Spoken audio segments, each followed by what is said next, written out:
Well, this is just your weekly reminder that we post every Wednesday at 5 p.m. on Spotify, Apple Podcasts, and YouTube for the full visuals.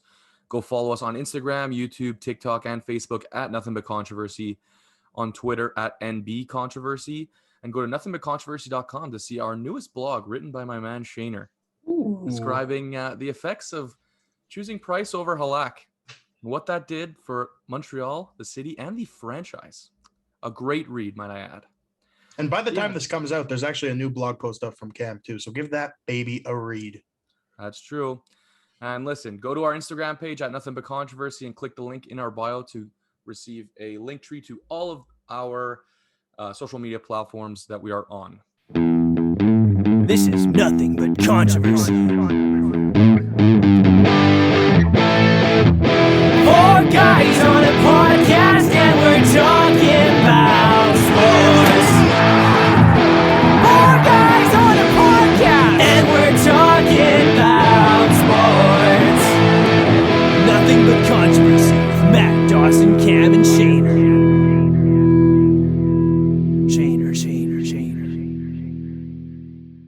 Well, what's up, guys? And welcome to episode 28 of the Nothing But Controversy podcast. We are officially 80 days away from the start of the NFL regular season. We're getting down there. It feels like yesterday we were at 100. It literally felt like yesterday we were at 100. We're getting there. But yeah, we got a great show for you lined up today.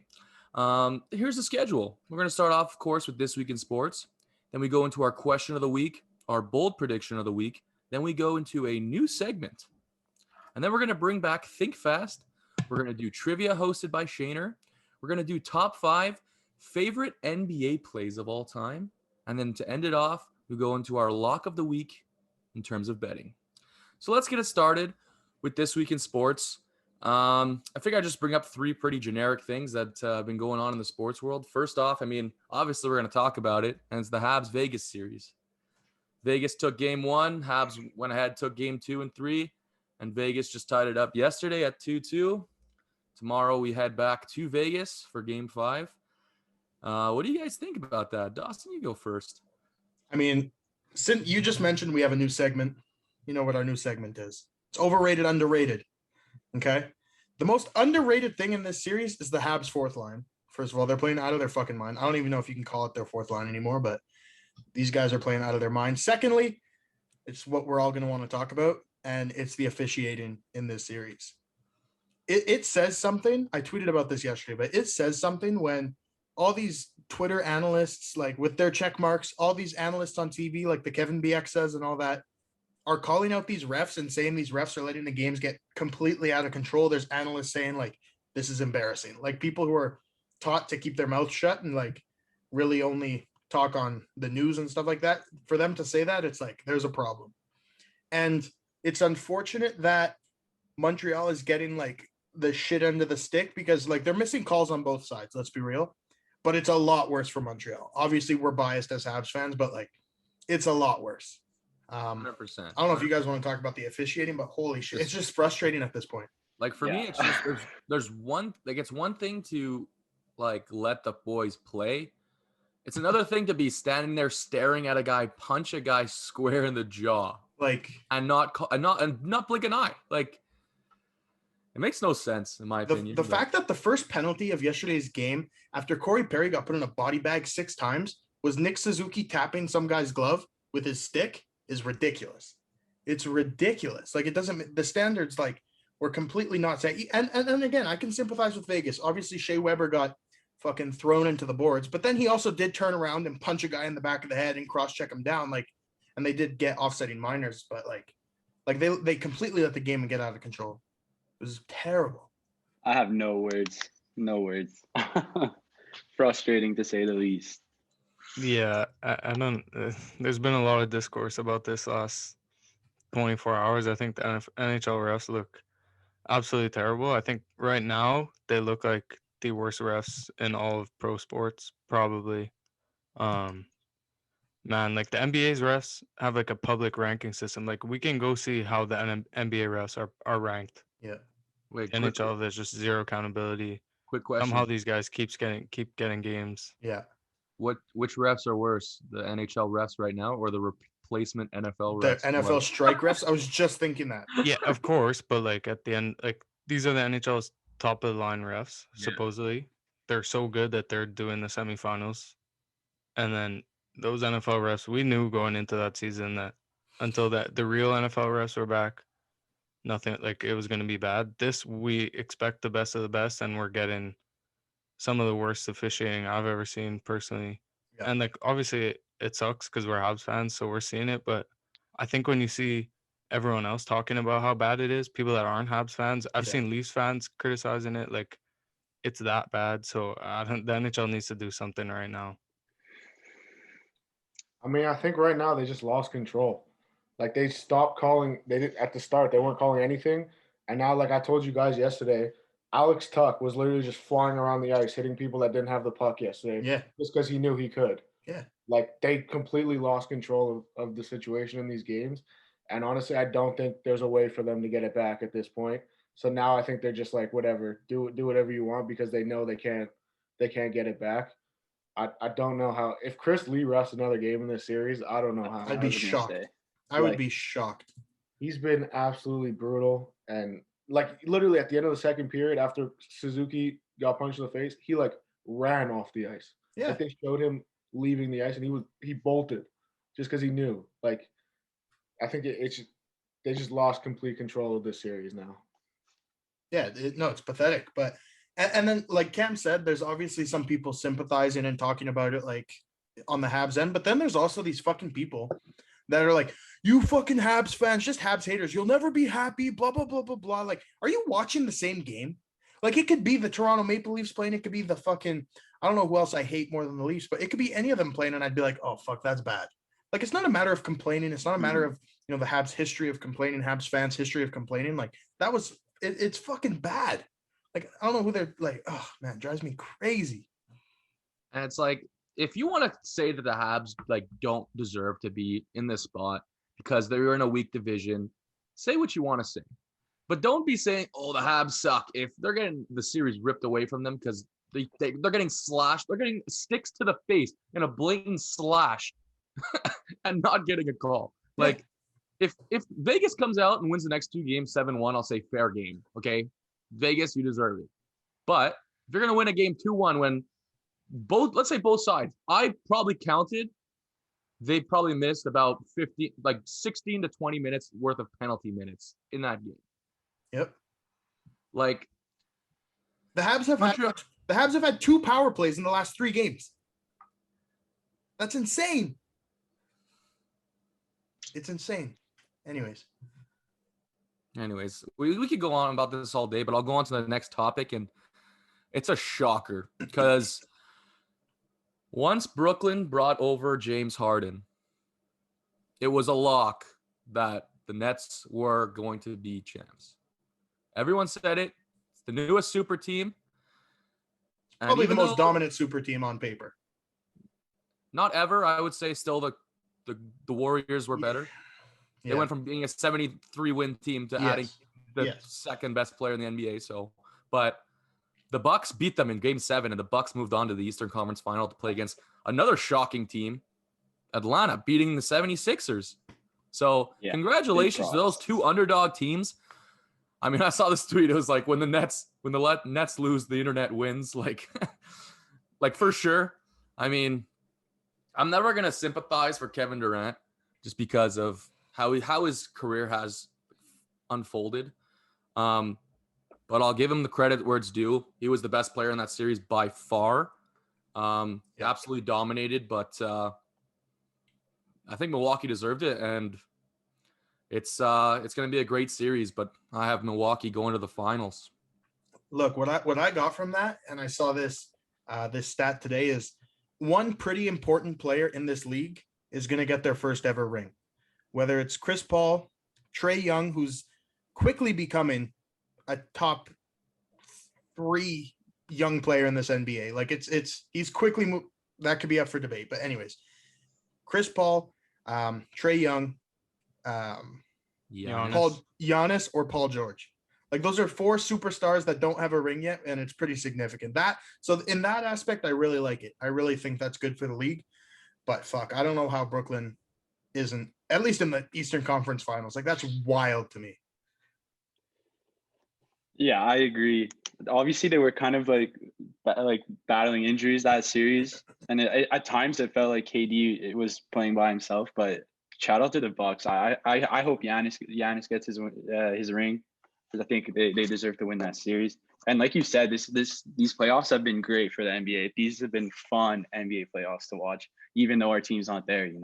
Yeah. So I've been enjoying it. Before we go on, I just want to say that people called me crazy when I said that them adding James Harden made them worse, not because you're adding James Harden, but because of what they gave up. And the fact that when James Harden went down, when Kyrie Irving went down, kind of just proved my point. Yeah. When I say that Brooklyn had one of the best cores in the league. It's hard to say they wouldn't have greatly benefited from a Jared Allen, from a Karis LeVert. Like they definitely would have benefited huge from that in this series. At the same time, though, James Harden was playing with a pretty serious hamstring injury, so let's not forget that. Absolutely. He was definitely hindered by big time, but yeah. Fair enough. But my point is, injuries happen. Don't blame a loss on an injury. Blame it on not being prepared for those injuries. Yeah, no, right? I'm not. I don't think they did, and I'm not saying they should or anything like that. But I'm just saying, I thought it would be worse for the Nets. I think we all kind of agreed. Yeah, I think at a that lot time, of people. we felt said that that it might make the Nets worse, Like, and fall apart. long term, maybe it will. But if James Harden was healthy, I don't think they lose that series. I don't think so either. I agree. Two crazy stats. In Game 5, KD played 40 minutes. That's kind of par for the course. In Game 6, he played all 48. He's the And second player ever to in do Game that. 7, he Dog. played all 53. Okay. He didn't sub off the court. That's crazy. Dog. And flipping Wow. over to the other series where the number 1 seed in the East got knocked off, Ben Simmons combined for 19 points in Games 5, 6, and 7. And I'm pretty sure in all of the fourth quarters in the entire series, he Under shot 10 points. 4 shots. Yeah. That's crazy. Do the Sixers move on? I think I wanted to bring this up as a completely separate topic, but you guys heard Doc Rivers yesterday. Mm-hmm. The announcer said, "Is Ben Simmons a guy or a point guard that you guys can build around and build the team that you want?" And he's literally just straight up said, "I don't know," which is crazy. I don't know if that's emotions talking, but that is crazy to hear. Emotions or not, imagine you're Ben Simmons here and your coach saying about that. Do you want to go back and play for Absolutely not. There you go. Absolutely not. So Are you do ready the to call? No, go ahead. Are I you think ready to Giannis call is- Ben Simmons a bust? Ben Simmons is not a bust. He's not a bust Not a just bust. because of what he brings on the defensive side of the court. Like he'll still get his minutes to shut down guys, but offensively he is a huge bust. I think he's just playing in the wrong position.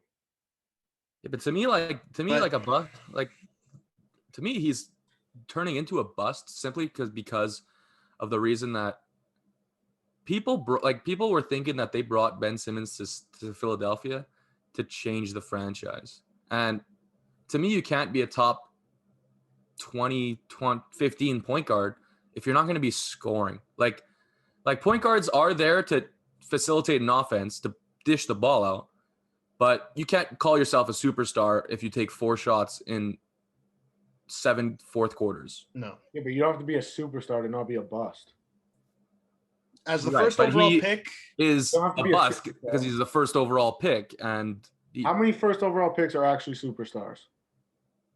Superstars. Take in mind what the word superstar means. okay, name them off. Maybe off the top of my head, I got DeAndre LeBron. Ayton, but Andre Ayton's not a superstar yet, but he's turning into one very quickly. LeBron and KD right now, the only two I can, and Chris Paul. I think he went first. I don't know if he actually did. Zion's on his way to being a superstar. Zion's already a He's not superstar. there yet. Zion's a superstar. Right, but Ben Simmons is at his time. Like I don't know if Ben Simmons is a bust. I think I don't that's think he's a bust. I think that's pretty That's a bit of an exaggeration. I mean, we're talking about him as defensive player I of the mean, year not for literally nothing. 2 episodes ago. So Not for nothing, the NBA does have a track record of pretty shitty number one overall picks. Anthony Yeah. Edwards, Zion Williamson, too early to call. DeAndre Ayton on his way. Markelle Fultz, bust. Ben Simmons is Ben Simmons. Carl Anthony Towns is a great That's center. not a bust. He's a great center. He's a great superstar. center. I don't know if he's a superstar. He's I don't know definitely if he's a superstar. a superstar yet. He's a either. top Okay. 5. If he's a top 5 center in the league, he's a superstar. Okay. Let's be Andrew Wiggins, bust. In Do you terms, have- yes, Andrew Wiggins is a bust. In terms of, Yeah. oh yeah, Andrew Wiggins. Yeah. yeah, Anthony Bennett. That's the biggest one, but Bust. Okay, but then we have like a pretty yeah, significant but streak. also Anthony Bennett at number 1 was a Mhm. shock. Like, Yes, it was let's be absolutely. real. But Okay? then we Like, have a pretty that's- significant that's true. streak of superstars: Anthony Davis, Kyrie Irving, John Wall, Blake Griffin, Derrick Rose. Then we have a streak of busts: Greg Oden, Andrea Bargnani. Andrew Bogut was who he was. Yeah, those are naughty. Like those No. don't mean anything anymore. LeBron James, Yao Ming. It's hit or miss. Yeah. So in terms of what the first overall pick is valued at, and like in that sense, then, or what the expectations were, then I think Ben Simmons is a partial bust. And I honestly just don't like. I don't think that previous number 1 has anything to do with this conversation. Because if you're picking a guy at number 1, it's not because there's other guys there that you could pick. It's because you're picking him because you think he's the best player in the entire draft, who's going to change your franchise. Unless it's like the worst draft of all time, there's going to be superstars in that draft. If you pick him number 1 and he ends up being a superstar, he's not a bust. Ben Simmons was a huge name. A guy who plays point guard at 6'10" should be unfair. But if you can't shoot the ball, you should not be playing point guard. And it's a shame for the 76ers because they do have the best center in the league. A guy who's an absolute superstar, would have won the MVP if he didn't get hurt. Yeah. And it sucks to be a Philly 76ers fan right now because And you know what? I don't know if Ben Simmons just played his final game for the Sixers, especially mean, with what Doc yes, Rivers just said. Like, that's crazy. There's no coming back from that. In Ben Simmons' defense and the 76ers defense, this wasn't the greatest draft. Like, it's still a very solid draft. Brandon Ingram went 2, Jaylen Brown went 3, Buddy Hield went 6, Jamal Murray went 7, Siakam went 27, and Karis LeVert went 20. But other than that, like, it's nothing too crazy. But you guys do know that you're calling a guy who was all NBA last year a bust right now. I'm not ready to call Ben Simmons. Like he was a bust. all I think NBA. no chance. He brings so many things like that might not show up on the stat sheet, and I think maybe he'll benefit from a change of scenery or maybe some new coaching. I saw some video of him where they were showing like sets of Philly's offense, and he was literally handing the ball off and going like into the paint and just standing, not moving. Maybe if they could, I don't know. Maybe it's a thing that he has no offensive game, so maybe it's an issue. Or the coaching is just, I don't know. They need to figure a way out to involve him a little more. Like, offensively, is Ben Simmons elite at anything? No. I also don't think it helps his case right now that he's playing with an absolute superstar in Joel Embiid. Like that definitely hurts someone when your coach is like, get the ball to Embiid. Like, I mean, if he shot threes, they'd be laughing because Embiid would get doubled in the paint and it's an easy kick out. And I said this at the beginning of the year. If you get paid $30 million, you have the best coaches in the world. Like, if I had the best coaches in the world, I promise you I could make threes in an NBA game. If I trained with these coaches for the past 5 years and the best coaches in the world, I promise you I could make more threes in an NBA game than Ben Simmons. I don't get it. Can also make more than 37% of my free throws. That's what I'm saying. Like, I don't know if it's a work ethic thing, and that's maybe why Doc Rivers said what he said, because, like Ben Simmons, obviously his size, his, basketball IQ even is probably off the charts, but offensively, he's not evolving. He has not evolved since he got in the league. So I don't know if it's a work ethic issue, and this is just Doc Rivers admitting, like, he's never going to learn my system. He's never going to learn this system. I don't know what it is, but it's like at a certain point, it's excessive. Like he doesn't learn. Yeah.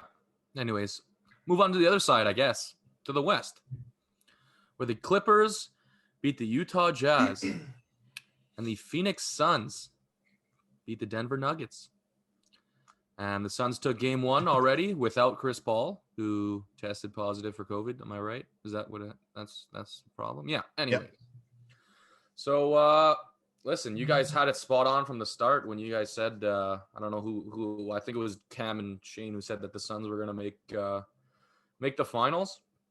I think the Clippers Suns series is going to be more entertaining than the Bucks Hawks series, in my opinion. But yeah, I see the Suns winning that series. They're playing very well. Devin Booker, my guy, is playing absolutely out of his mind. So Bro, he's finally getting the spotlight. You know, PG and Devin Booker just went shot for shot yesterday. It was ridiculous to watch. Did you guys hear Stephen A. this morning saying that Devin Booker is the next Kobe Bryant? He is Kobe Yep. Bryant, basically. That's Yeah. what I've seen a lot of people saying that lately. I mean, like, in terms of scoring talent, like, yeah, but everything else is like, take it down a notch. Like, Let D Book be D Book. That's exactly, my opinion. exactly. They do that with everyone, though. Oh, he's the next LeBron. Oh, he's the next Michael Jordan. Oh, he's course. this. Oh, he's Of that. course. Whatever. Let Zion be it's not Zion. a Let shame Luca be because- Luca. because no matter what, like these guys will never technically live up to like those Yeah. expectations. You know, like it's unfair Absolutely. to compare these guys to gods when they're freaking 20 years old. Like Exactly. ridiculous. I can't believe how young Devin Booker still is. It's wild. It's insane. Yeah, he's also got a pretty hot girlfriend. He does. That he does. Yeah, I'm done bringing up stuff. So if you guys want to keep talking about that, but that's all I got. Yeah, I mean, Kendall's hot. She's. Oh, no, Beautiful. not talking about that. No, the points I had to bring up were the fucking refs in this Habs series and what's it called? Ben Simmons. I don't know if you guys have anything else you want to talk about, but I got my frustrations out. Roll. Cammy? I'm all good. I mean, just Zaven Collins Yeah. got arrested for reckless driving last night, and I just saw like 2 minutes ago Frank Clark also got arrested last night for they found a gun in his car. Oh my god. So I don't know what's going on with football players last night. Hey, but football players, stop carrying a gun everywhere. Stop fucking doing stupid shit. Yeah, you Oh know, my God. like with Zaven Collins, I watched that video of Michael Bidwell calling him, and like how happy he got, and like that phone call was pure emotion, and that was amazing to see. But now, like when you look at, like, I mean, at least reckless driving is probably not a DUI. Like he was probably just Like he's driving. probably drag racing or seriously. some they shit. said he Probably was driving seriously fast fast. and recklessly, is what they said. There you go. So he's swerving in and out of lanes, probably hitting 200 miles an hour. Yeah, it's But- not a character thing. Like He's probably bought his just new car and wanted to see how fast he probably just Exactly. signed his rookie deal, like our boy Literally, Ben yeah. Saint Just. Shout out he to just Ben. got a taste of NFL money, Exactly. you know, and he's probably taking his new whip out for a test run. Exactly. I have no problem with that. Well, I have a think that'll problem be with that, but corrected. I don't think you give up on a 16th overall pick Absolutely. for reckless driving ticket. So Now, did this happen in Arizona? Like, is he in Yeah, Arizona? he was in Arizona. Ooh, okay. I mean, it's hard to fault the guy. Like, if we all just got handed I would have done the same thing. I'm millions not and gonna- millions of dollars and bought a fucking Lamborghini or a Ferrari, like, I do it in my Civic. So to That's say I it. wouldn't do it in a supercar, I don't that's know. it. It's a given. But yeah, I don't think it reflects. Well, obviously, it reflects bad on him in a sense, but like in terms of his character, things like that, I don't think Arizona has much to worry about. No. We're gonna talk about Carl Nassib. Sure. That's kind of a big news. Yeah, so it kind of just came out like literally 10 minutes before we hopped on, but Raiders D lineman Carl Nassib just nonchalantly posted on Instagram. Yeah, hey guys, what's up? I'm gay. Been wanting to do this for a while, but here we are. So it's the first active NFL player to come out. And we've seen a former NFL player come out, Michael Sam, and he came to the Alouettes, and we kind of saw his career just go down the drain after that happened. So Yeah, I mean, I hope this doesn't happen for this guy, but I guess we'll see. But yeah, nothing to add. yeah, you know, it's Diversity Month, right? Pride Pride Month. So there you go. I guess it was an appropriate time to do it. But Good for him. Good yeah, for him. congrats to you. He's been balling out with the Raiders a little bit. Like he's a great depth guy. I hope it doesn't change anything for his career. Like just stay focused, stay the course. I'm sure he feels better about it now. Yeah, So you know, I hope everyone in that organization supports him. I think the world's He a doesn't lot get more advanced blackballed. than it was when, like a lot more like advanced, like progressive. yeah, Aggressive. progressive since Michael Sam, but Absolutely. I guess we'll see what happens there. But Not yeah, for nothing, Michael Sam was a baller. He balled out in the preseason too. He was the SEC Player of the Year. Yeah. And Missouri Missouri. Defensive Player of the That's Year. wild. But yeah. So, Yeah. anyways, All right, ladies, let's move on. All right, let's move on. That was This Week in Sports. And now we're going to move on to our question of the week.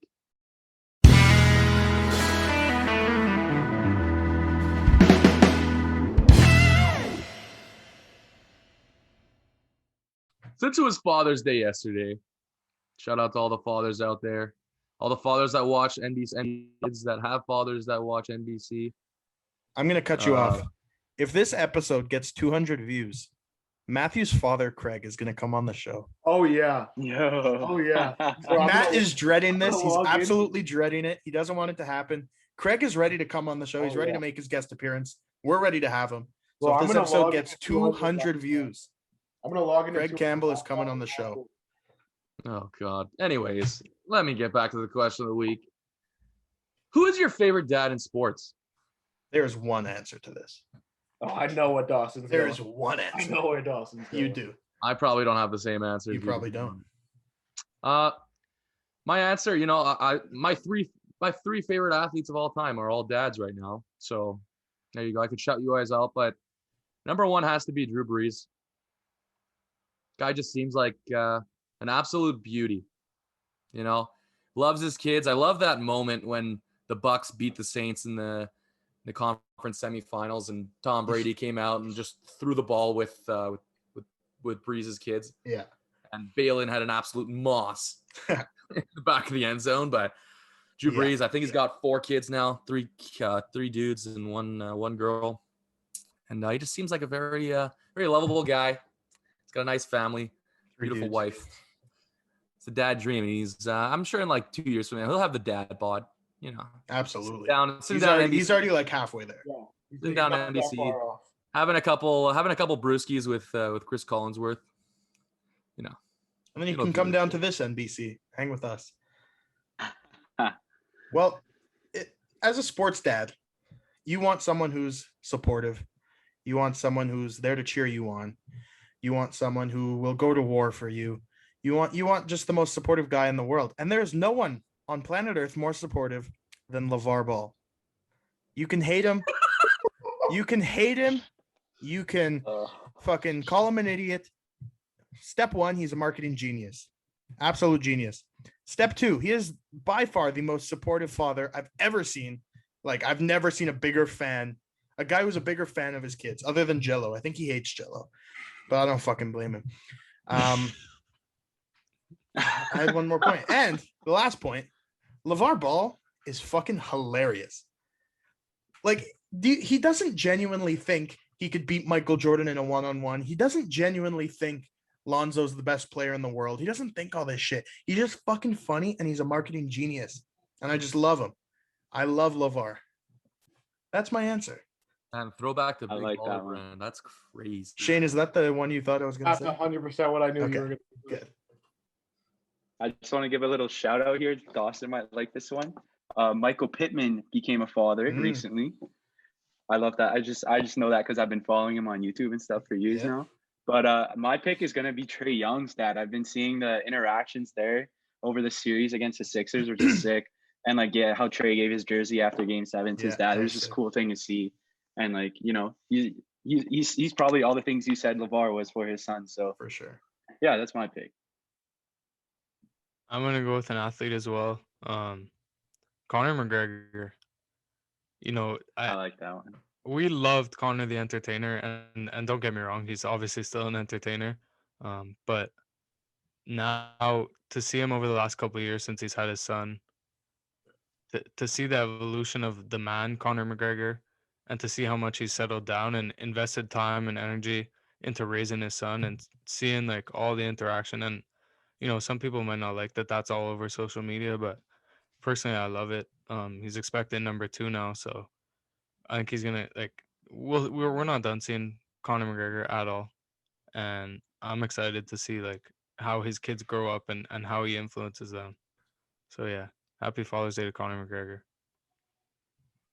I was kind of struggled with this question a little bit but I don't really because I don't really have a favorite sports dad, to be honest with you.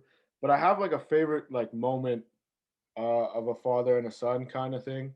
I don't know if you guys saw it, but 2 years when was it? 2 years ago or 3 years ago, when the Capitals won the cup, and they interviewed TJ Oshie about his dad who has Alzheimer's. That was one of like the most I was gonna say heartwarming his dad videos. too.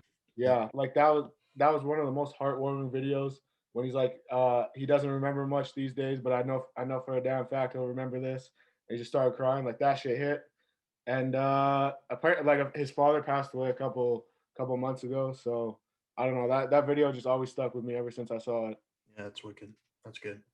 And he got the hat trick against the Yeah. Rangers. I Yeah. mean, it was the Tom Wilson Mm. fight. I mean, the game after the Tom Wilson incident, but so it was a little overshadowed. But I thought, yeah, that was really cool. And he was obviously close with his dad.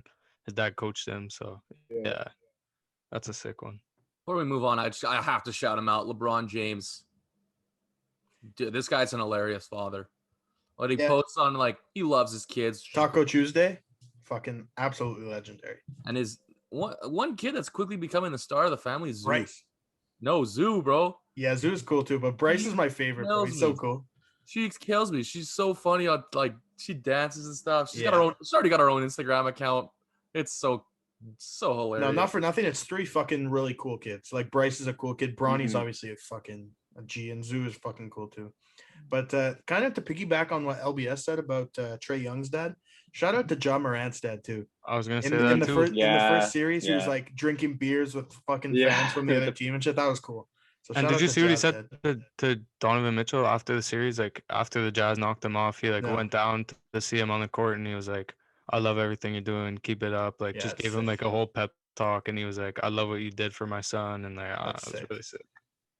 Cool guy. That's dope. Yeah. Anyways, shout out to all the fathers out there. Thank you for all that you do. Happy Father's Day once again. We're going to move on to our bold prediction of the week.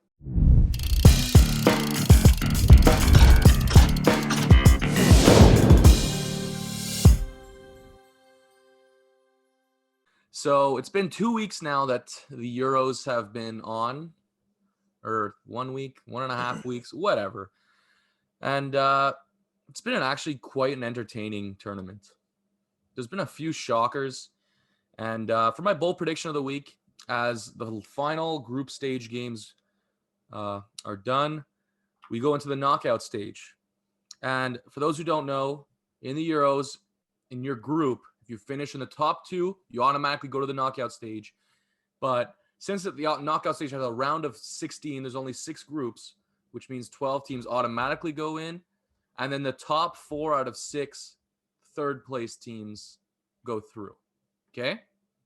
My bold prediction of the week is that a number 3 seed that qualifies for the knockout stage will take out a number 1 seed and move on to the quarterfinals. Damn. My bold prediction of the week, Wednesday, June 23rd. Matt and Liam, I'm sorry. Hungary is going to beat Germany. No What's way. wrong with you? Why you gotta bring Hungary that up? is going to beat Germany. That would be horrifying, to be honest. I would cry. Maybe Germany will be Anyway. that 3 seed that knocks off a 1, though. I guess. Potentially. Hmm. Anyways, I'm sticking with the Euro as well. Unfortunately, the game is tomorrow, so we'll see what happens. Like you guys will find out. We'll already know, I guess, if it's a good prediction or not. But the Czechs will upset England.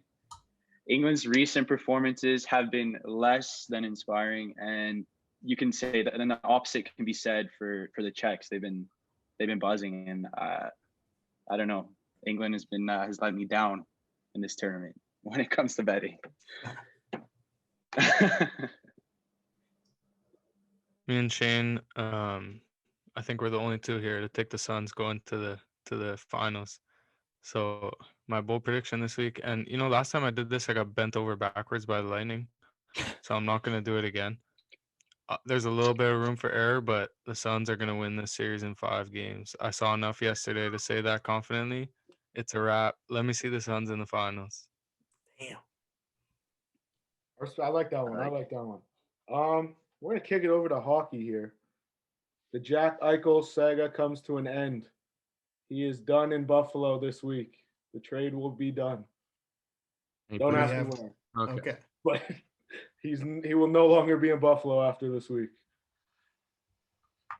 All right. I mean, I'd like to see him Huge. go to Montreal, maybe, but I guess he can't really do that if the Habs are still playing. But anyways, we're gonna move on to a brand new segment. Segment we're gonna call Crazy Rates. And for those who didn't watch last week, we made it our question of the week. We were like, name something that's super criminally overrated, and that was very hilarious. So we decided to make this segment Crazy Rates. So basically, what we're gonna do is we're gonna pick something that is either over or underrated in our opinion and bring it up. I said this to Cam and Dawson the other day, but I have to bring it up for the viewers because they got to know. But something that is criminally underrated is McDonald's poutine. I don't know why you're shaking your head. You say it all the time. I am a poutine connoisseur. My number one favorite food on the planet is poutine. And I, like most people, were very, very skeptical about a McDonald's poutine, thinking it's going to be dust. You know, it's McDonald's. They're going to kind of ruin a poutine. But I was so wrong. McDonald's fries, first of all, are absolutely fire. I don't care what anyone says. I think everyone knows that. The sauce and the cheese that go in it are absolutely unbelievable. I don't understand. The sauce, they made it super good. Okay. And Relax. super underrated. I feel Look, this is way Matt, too much hype. you call you McDonald's poutine. Go LBS. you called yourself a poutine connoisseur, and you're saying that, like, is McDonald's poutine up there for you? What do you mean up there? Compared to like a real your Quebec favorite poutine. yeah, to a real good poutine. I didn't say it was the best. I said it No, was no. under. No, yeah. But Liam's is it asking. up there on your Yeah. list? No, it's not as good as like LaFleur. Okay. So my one takeaway from this is, yes, McDonald's fries are good, but those motherfuckers are not built to be soggy. They're not built to be soggy. They do not withstand the test of gravy. But they don't even get soggy in the poutines. They do. They do They big time. do. No way. They They're do. crispy. And They like do. me and Dawson said, like I don't really like the plain one. I think I've only ever had it once. Yeah. The buffalo one though that Buffalo they came chicken Yeah. poutine is Yeah. gas. Yeah, because you straight know gas. why? Is it because the chicken, like the sauce from the chicken, there's like more of that than the gravy, so you don't really. Dude, I'm sorry, but if you compare McDonald's gravy, which is like, I don't even know Who what, knows? compared to Bell Pro's, like that red gravy, they're so incredibly far apart. It's not even funny. Literally, I think the McDonald's gravy is just like the grease from the grill. If I had to guess, that's just What's what it wrong is. with you? No, it's not. They probably is. Mix with a little bit of like powder. Yeah, mixed with flour to make it thick. Oh, I don't care Oh, what it man. is. It's absolutely delicious. disgusting. I'll say like properly rated. Yeah. Underrated. I think it's properly rated but overhated. Like, it's not as bad as people think, but it's not like, All oh right. my god, give this shit more credit. Like, no. It's one of these things where people just decide not to try because they don't even want to give it a chance. So Because Give it a try. usually there's a Belle Province next door, and if I wanted a poutine, I would get that. Yeah. And also, I would never go there and just get a poutine, but I'm also like not at that stage in my life where like I would get a burger and a poutine from McDonald's. Like, I can't handle it. Like, that's a bit much even for me. A Oh big yeah, dude. no. Like, it's a bit much. all right, So that's where I'm at. and go ahead. All right. This one, I feel like the room might be split. Some of you are gonna like it, but I fucking hate it. Okay. Last week I said 3D movies are overrated. They're so fucking overrated. This week, the thing that I find super overrated and kind of shitty are beaches. Okay. Beaches. What? Yeah. Yes, Shane. I'm all with you, buddy. Okay. I am Thank you. absolutely with Fuck. you. There is no worse feeling than sand in your toes. Oh, Okay. oh, You put on a flip flop, it might get worse because it just Oh. grinds against the flip flop. oh. Okay. There's Oh, no like- cleaning it. Those flip flops you might as well throw out. And by the time you get to the car, you can wipe your feet off, but it's not going to do anything. It's all going to get in the car. Then your feet are going to be fucking annoyed in the car. The water's never that nice. It's never that warm. Okay. That's crazy. It's Maybe Dawson, you're just I'm saying with that you. because you live in Montreal, but I don't know if you've ever been to a place like freaking Cancun. I have absolutely. How is It's the water not nice? Like most beautiful Okay, water on the that's planet. not what I'm saying. I'm not saying not nice. I'm saying like it's never like an enjoyable temperature. I been disagree. asked- That's just I've me. been Okay. asked- But Maybe I my was brought main up in a beef, vacation family, but when I go on vacation, I'm a beach guy. my main beef lies with the sand. Okay. And also the crowdedness. It gets very crowded at certain points. And like but the sand is the biggest issue. I can't deal. It's impossible to clean. Like it's not comfy. Like You have to beaches take aren't like an comfy. 8-hour shower after. 8-hour shower after. Like if you give me the choice between a beach and a beautiful resort pool by the beach with a nice view, like I'm choosing the pool 10 times out of 10. 100%. 10 times out of 10. Without hesitation. 10 times. And the worst is if you start stepping on rocks and stepping on seaweed and the pointy rocks. That awful. There's nothing enjoyable about that. Mind you, I've been to nice beaches where I can enjoy myself in the water, but the sand just ruins it. I get out of the water, I'm like, why did I come here? It's that bad. So I don't know your guys' thoughts on that. I'm with Yeah. you. Also, a terrible experience is when you take your flip flops off before hitting the sand, And like it's fucking especially down 6,000 south, and degrees. oh yeah. Oh, Yeah. Like That's I'm pretty tough. sure I've suffered third-degree burns on my feet because of that. Like I'm not I'm not even trying to be dramatic. Like I think I've suffered third-degree burns. No, yeah. like I agree with you, Dawson. But again, I'll say properly rated because when we're Yeah. here, it kind of sucks. But on vacation, it is pretty nice. Yeah, Yeah, no, I I get have it. the see I where get you're it. yeah. If you have the like little shower beside the beach, like between the pool and the beach, where you can like step off the beach, jump in that little shower for a minute or whatever, and then Mhm. hop in the pool and like fully rinse yourself off. Look, I'm gonna sound bougie as shit, but I'm more of like a private cabana by the water kind of guy rather than a fucking beach towel on the beach kind Fair of guy. enough. Like, I feel like you also don't like beaches. Like you can't compare a Montreal beach. No, I'm not. I honestly, I've probably been to more beaches in Mexico than Montreal. Like I don't know the last time I went and hung out like at a beach here, to be honest. Because to me, I don't even consider them beaches. No, they're not. They're lakes with sand. Like, yeah. Yeah. I don't know. Man. what they are. Cancun has That's a what they are. freaking beautiful strip, though. Like, Again, the water can be fucking see-through. I don't care if I can see the fucking bottom of the ocean. Like it's the sand that kills. Like I hate the sand. all right. So you're Fair saying that sand is overrated. No, sand is properly rated because no one likes sand, but the whole beach experience gets I ruined think by a lot sand. of people like the feeling of sand on their feet. That's crazy to me. After you get out of the water, you I like like that it. I feeling? enjoy it. I don't like it. No. But like like how when it you're sticks to walking on me. the It's beach. it's But, like, not if like right after you get out of the water is fine. It's like the 20-minute later window where it starts to stick to you, and like you just Like you feel it have to in between realize, your like some toes. people literally go on vacation and, like my mother, tans all day or goes for a walk, like literally an hour walk on the beach because they love the feeling of sand. Yeah, maybe when I'm older, like that'll appeal to me more. Nope. But right now, no way. Oh, when could I do go on that. vacation, I go to fucking drink. Like, let's be honest, I'm there to party. Like, No, but even when we go south, like I like doing shit, like getting off the resort and doing all kinds. Like I'm not. Yeah, I don't know. I agree with Dawson. I don't go for the beach at all. All right, this was my TED talk. So I don't know if I'm gonna catch heat for this one or not, but I'm going with an overrated here and buffets. Fuck you. Don't get me wrong. Don't get me wrong. I can enjoy a buffet from time to time, but let's be honest. 9 times out of 10, the food is below average or average at best. I find in Ever my been to experience. Liam? I fucking saw you at a buffet like 2 years ago. I walked in and you were there. Yeah, I'm sure you did, and I just said I do enjoy them from time to time.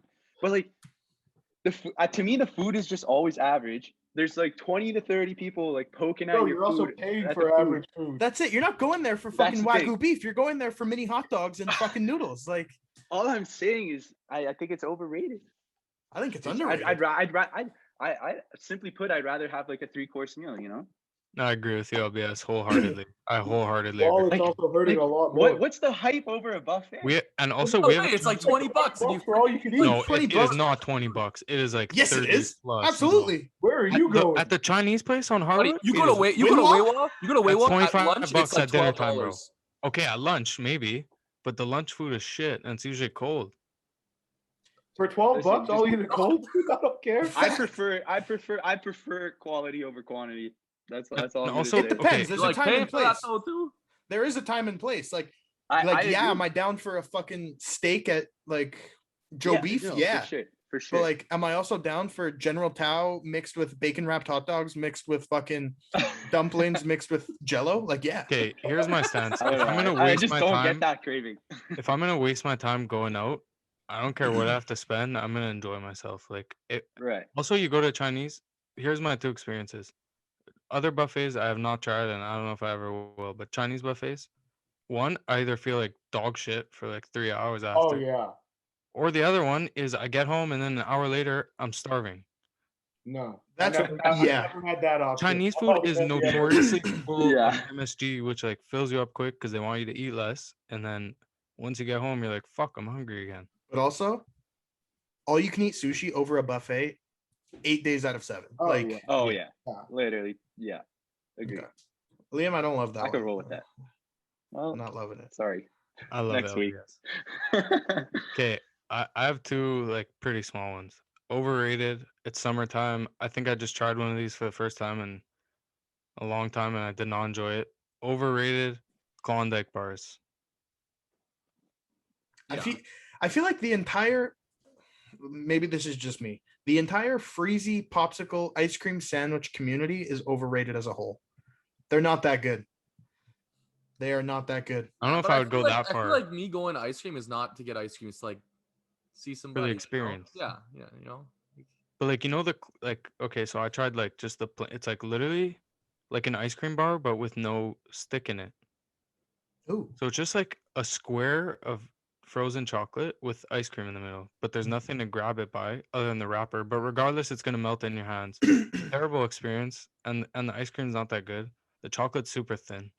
You I saying just this really made me think of one, and it's like I might catch heat for it, but I do not like ice cream sandwiches. Ice cream sandwiches are very good.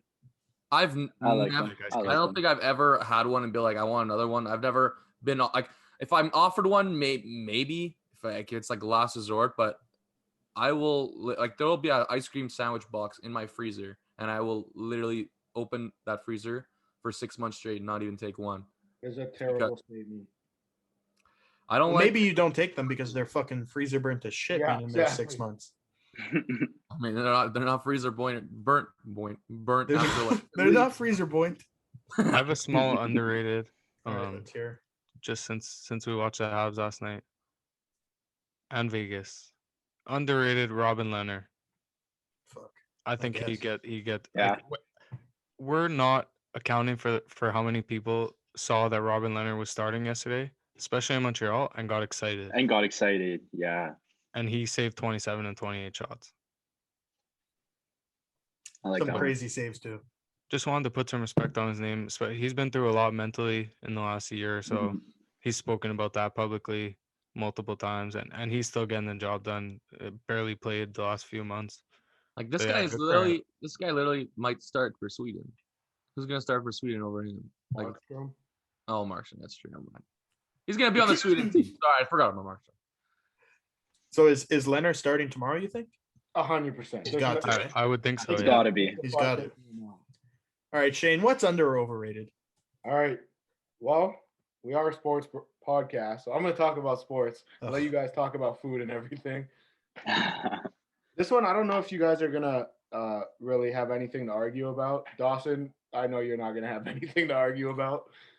But Evander Kane is the most underrated power forward in the NHL. This guy led San Jose this year in points, and last year was second on the team and played 6 less games than the person that finished first and was behind him by 2. He also led the league in penalty minutes, That's the role of a power forward. I guess. That's what I'm saying. Is he's the most underrated power forward in the Okay, NBA. maybe to be an enforcer, but not to lead the league in penalty minutes. Well, he wasn't Yeah, I taking. wouldn't. He does most of. I bet you like half of those were against Ryan Reeves. Probably. Okay, fair enough.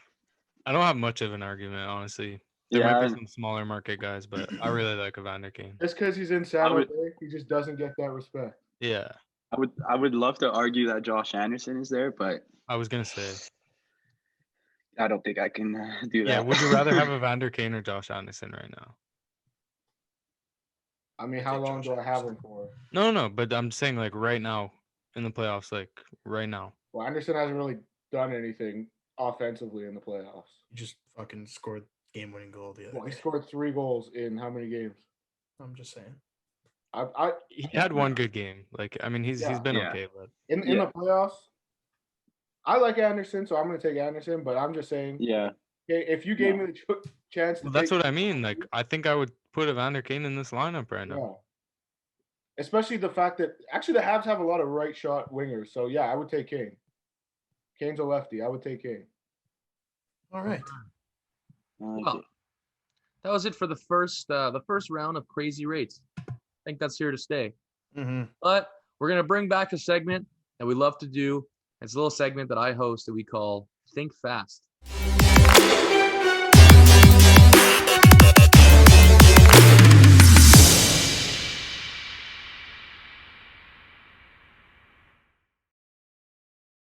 All right, so for those who don't know, Think Fast, I basically say a question, and these guys have about 8 to 10 seconds to write down an answer, thinking quickly. I have 4 today, all sports ones. And the first one, what NFL team has the best chance at going undefeated in 2021-2022? Ooh, I like this question. Thanks, bro.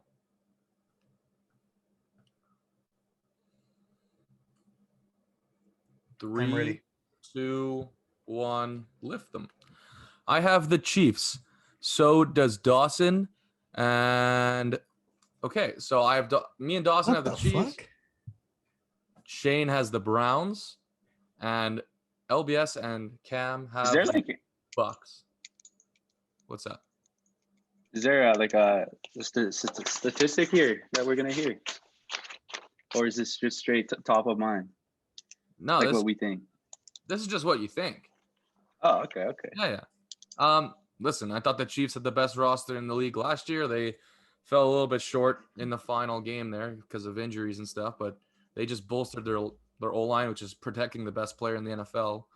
And to me, anytime you have a quarterback who can put up 40 points in the blink of an eye, I think you always have a chance to win. So the Chiefs, I mean, they're my pick to win the Super Bowl, but yeah, they might go undefeated. Yeah, like I'm my new favorite part of the Chiefs is their O-line. Like I got so nervous when they in the Super Bowl, like when they let all these guys go afterwards, like with all the injuries and stuff like that. But the O-line that they built is like unbelievable now. Like they went from having a very below average O-line, like pending the releases of Eric Fisher and all them, to easily a top 3 to 5 O-line in the league, which is crazy. But no, like you said, protecting the best player in the league, it's hard not to pick them. I think the Bucks just like they put that team together last year. You know, now they've had an entire season together, an entire off season, and now they're, you know, they kept that core group together, and I think they're gonna perform even better than they did last year, and maybe they can make another Super Bowl push. So I like to take like divisions into account too. Yeah, I was just Yeah, gonna of say course. I don't think I took the Bucks because read the article that's coming out in the next couple of days, but I think who's really challenging this Bucks team in that division? The Panthers probably won't. The Falcons are borderline rebuilding.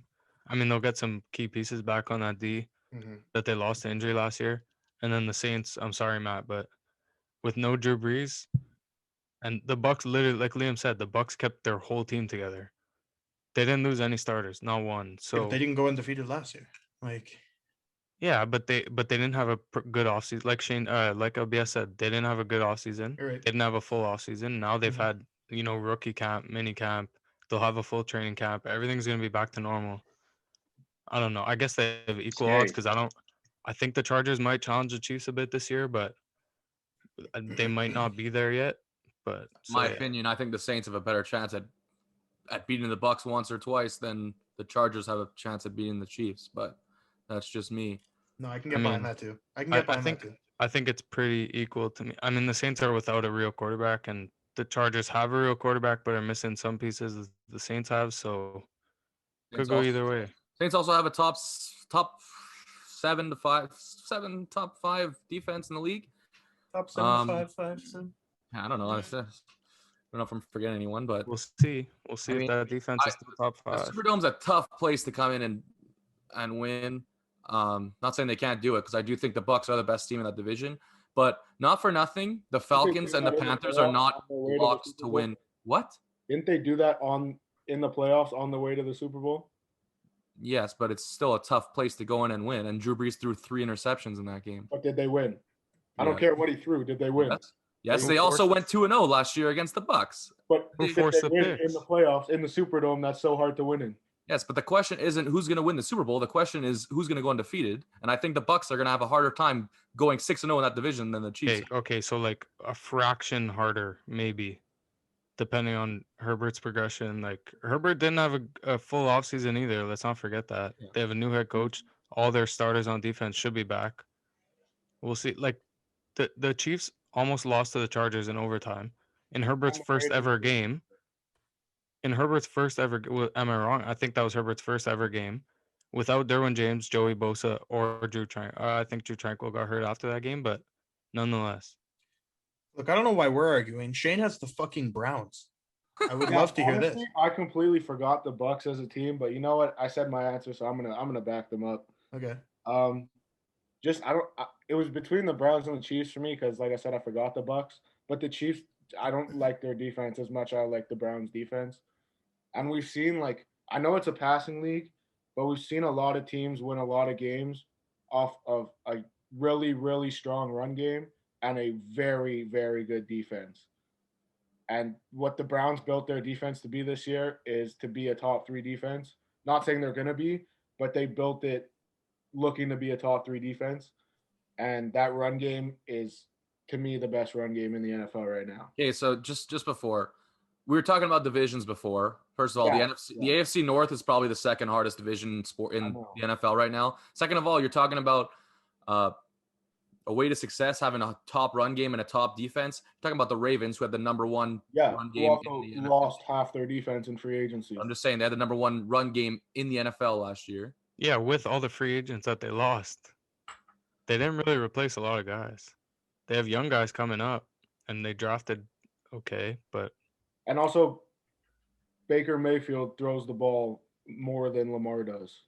100%. He also has Odell coming back, who apparently Odell's looked absolutely amazing in. I fucking hope he looks good, man. I miss seeing that guy be electric. It's Yeah. ridiculous. Look, for me, as much as Baker has come a really long way, he obviously shined in his rookie year, had a step back year 2, whatever, and he's becoming a good quarterback. I don't think you compare him against the 2 teams we just named with Patrick Mahomes and Tom Brady as your quarterback. I don't know if Baker Mayfield is the guy to lead a team to go 16-0. No matter how good their run game is, no matter how it takes one pick, it takes whatever it is. I don't know if Baker Mayfield right now is the guy that's going to lead a team to a 16-0 perfect season. Honestly, like I said, if I thought of the Bucks would have been my pick. But the defense had the upper hand in Cleveland for me. Then long-term bold prediction: the Browns might have the best defense in the NFL next year. I agree. They definitely built it to be one of them. Yeah. A team we forgot to mention that I think should be mentioned would be the LA Rams. They do play in the hardest division in football, but that roster is unbelievable. But there's not even a chance they go undefeated in their division. They just added a quarterback who's going to give them 3 times more chance to win games than Jared Goff would. They still have arguably the best player in the world on their team. They have the best corner on their team. Like, I understand that, but what was their division in the record their record in the division last year? it wasn't great. I think it was 3-3. Yeah. I don't No, know if no, Stafford wins you And all those games. Arizona got so much better in this offseason. That's gonna be such a good division to watch. Yeah. How crazy it would be if the Seahawks finished 4th in that division. I mean, Would not be surprised. it's very possible. But like, I think think about that's it. a Niners spot to lose. Yeah. Third Also place can is happen, yeah. the Niners spot to earn. Yeah, like Cam said. Yeah, okay. Anyways, next question. Let's just reverse the roles here. What NFL team has the best chance at going winless in 2021, 2022? I feel like we're all gonna have the same answer. I forget I- who's shit. No, Oh you yeah, what can't. the fuck? 3, 2, 1. I have the Texans. So does Dawson. So I does also have the everyone. Texans. Everyone has the Texans. Listen, not much to say. The quarterback situation's fucked. I'll change my answer if Deshaun comes back, which doesn't look like it's going to happen. But yeah, I think that that whole organization, I've said it probably 60 times on this show already, but I'll say it again. They are a dumpster fire, and it doesn't like they really don't have any picks. Like they don't have any future, and their team is already shit. Like it's brutal. It's brutal to be a Houston Texas fan right now. Honorable mention to the Detroit Lions. No one on that roster excites me. Like, there's not one player on that roster that excited me. Really? Not really. Hey, Sewell doesn't excite you? Like, he excites me as much as a tackle can. Like, you know DeAndre what I mean? They got a young running back, no? Andre Swift. Andre I love Swift, Quintez Cephas, to be honest. I love that TJ guy. Hawkinson. Again, like, okay, I'm talking like excites me. Like, TJ Hawkinson is probably a top 5 tight end, so like I'll I was give that just to gonna him. say. But You love Jeff Okuda. Number one guy in Jeff Okuda's Okuda, I love Jeff Okuda. He didn't play great last year. I mean, Well- rookie corners don't come in and dominate. Like, that's just a thing.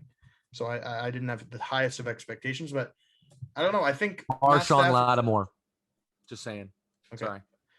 Like Matt Stafford, not for nothing, like carried that team quite a bit, and I think replacing him with Jared Goff, like I don't know.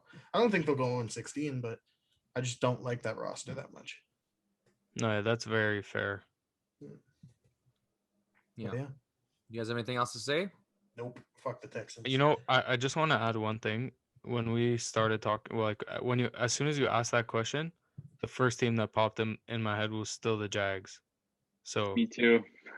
and like I'm not gonna lie, I definitely not undefeated. I think they have too many like decent pieces, like at worst, to be undefeated. But I could see them 17 games. I could see them being like a 4-win team at the most.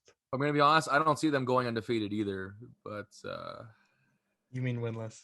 Okay, whatever. So grammar police. I said it twice. Figured I'd call you out on it. Question number 3. Okay, grammar police. I had a trouble wording this question, but Yeah, let me correct you one time. okay. So if you could possess one attribute in basketball and perfect said attribute, what would it be? Does that make sense? Yes. Like what is it, like KD's athleticism or just athleticism in general? Athleticism in general. Okay. Wait, can you repeat the question? So if you could possess one attribute in basketball and perfect that attribute, what would it be?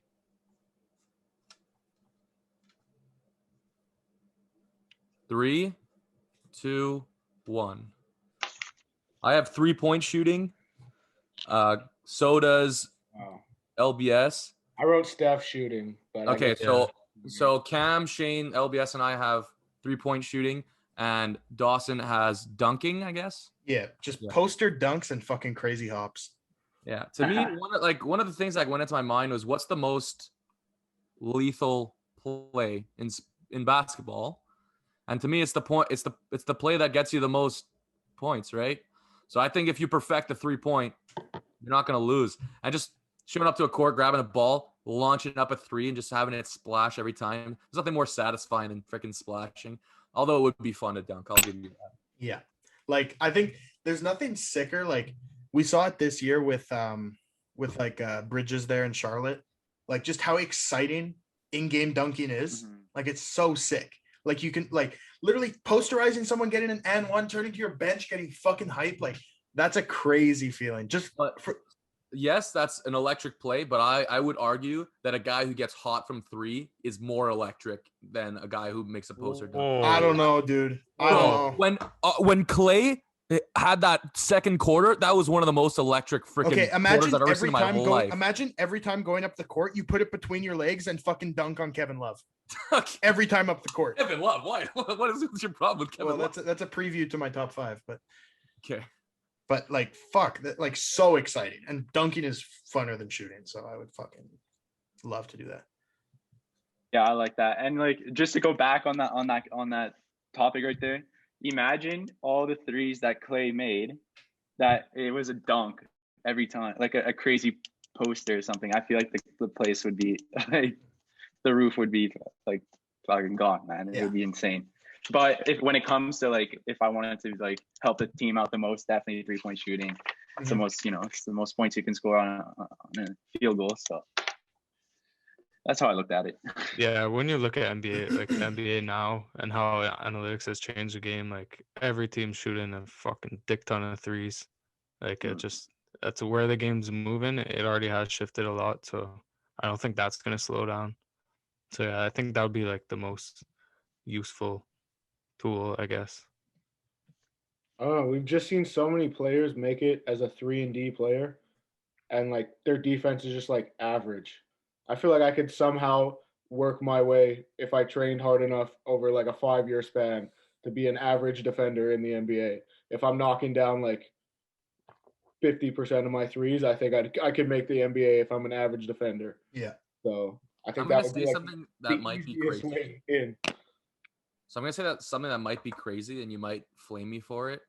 But if Giannis Antetokounmpo had a 3-point shot over, let's say 35%, by the end of his career, he'd be easily in the conversation for the greatest of all time. Yeah. This guy puts up like 30 plus points ignite and doesn't have a shot. Like that's basically just so you're basically describing Kevin Durant. Kevin Durant has a shot though. That's what I'm saying. Giannis with a shot is Kevin Durant, But just like, more jacked. But like Giannis is a lot better on defense than I was Kevin. gonna say that too. Okay, like, yeah, defensively too, yes, but offensively, yeah. Mhm. Yeah. Okay. I think if Giannis had a 3-point shot, he would win MVP every single year. Yeah. Probably. He would probably average Absolutely. 40, 20, and like 10, We're talking about a 2-time MVP who doesn't have a 3-point shot. Back to back MVP. Yeah. Yeah. Anyways, last question, okay? If you could go to any championship clinching game, okay? So if this is a sport that has one final, it's that final. If it's hockey, it would be a game 7, right? If it, like same thing with basketball, okay? So any championship clinching game, which sport and like which championship would that be? That's a good one. Does that make sense? Yeah. Yeah.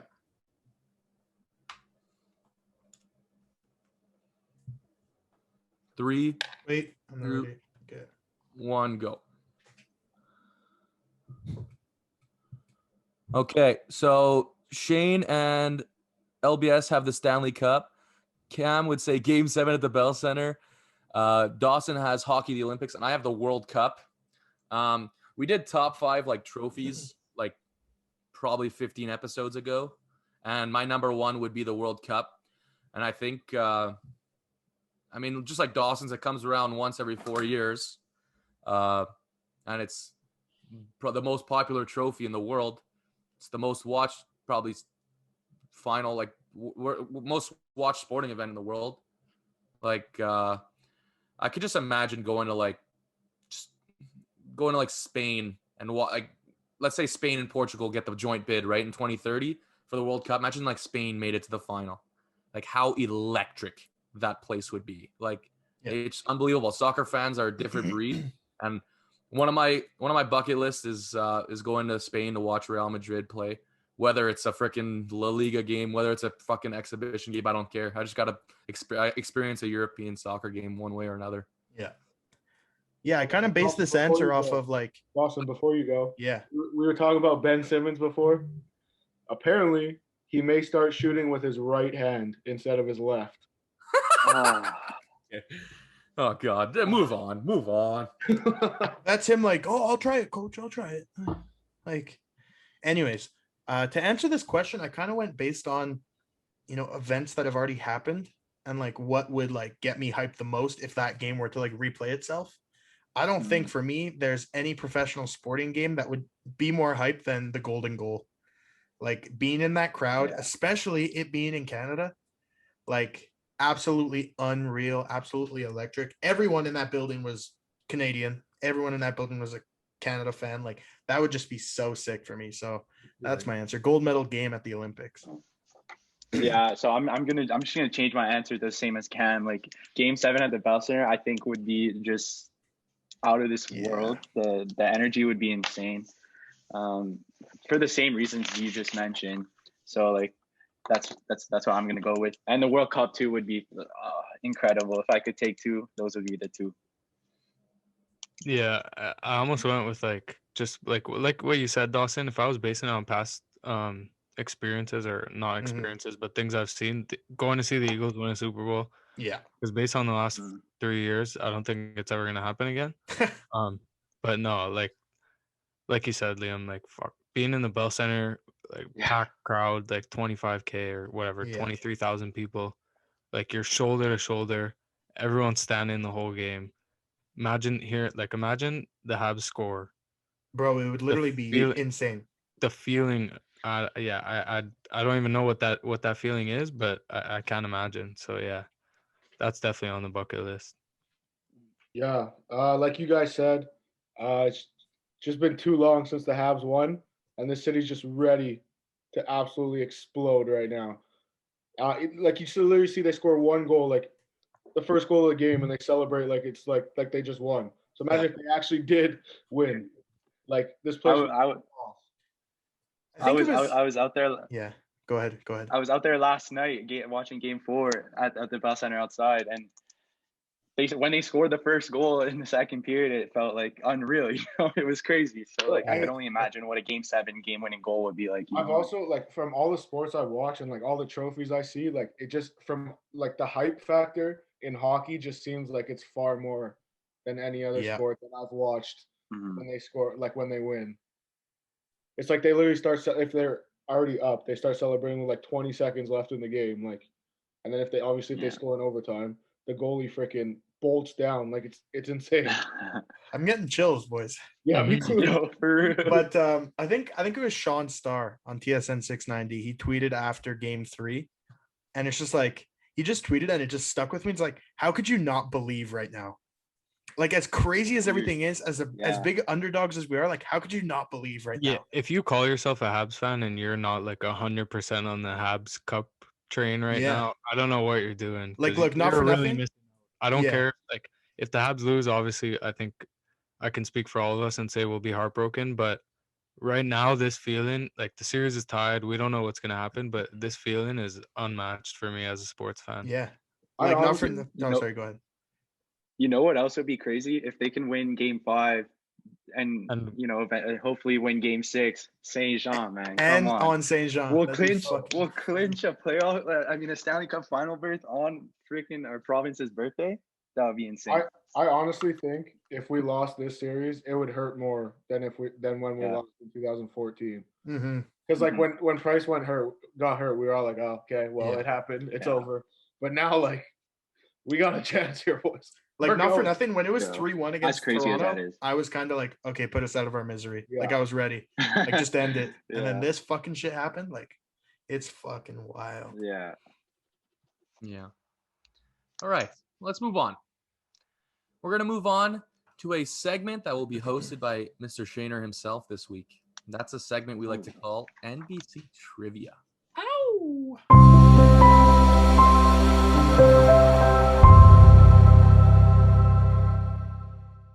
Take it away, buddy. All right. Boys, I wish you the best of luck. We're going to start with NBA. We're going to start with NBA. Question 1. 3 players in NBA history have gone perfect from the field and free throw line in a game. Name one of them. Whoa. And, like, 2 of them are well known. And the third one, I don't really know who it is. I have no clue. I have Shot in two. the dark. I have two freaking names in my mind, and This is just the first name that popped into my yeah, head. I'm All ready. right, I'm gonna need 5 seconds. All right, unless we're all good. We're good. We're good. We're Lift good. them up. Matt had MJ. Dawson had Ray Allen. LBS had Steve Nash, and Cam had Kobe. You are all incorrect. Fuck. Nice. Love to It hear was that. Charles Barkley, Chris Wow. Mullins, and Gary Payton. Never would have got those. No, me either. Me neither. Don't worry. Oh, thank you for asking that. This one, I have to make you guys look bad somewhat, so when I Yeah. come back, I look better. You know. This one, I think you guys get this. What player did AI step over? Oh, I was just looking at this today. See, I came with a hard one. This is a great question. That's a great question. Yeah, that's I like a this sick one. question. We All right, good? listen. All right, all the boys got it right. All We're right. coming on Good shit, boys. There you go. His name like erased from my mind for like 3 seconds. And I was Yeah, Matt, I saw your face. I was like, oh, Matt doesn't know. dude, I'm like, I literally know exactly who it is. What's his name? I was gonna say, if anyone should know, like Matt, you have to know. Yeah. Like that was your guy for a few years there. All right. Who drafted Donovan Mitchell? Is it not the Jazz? What? Is it not the Jazz? Oh, fuck. I think I know this.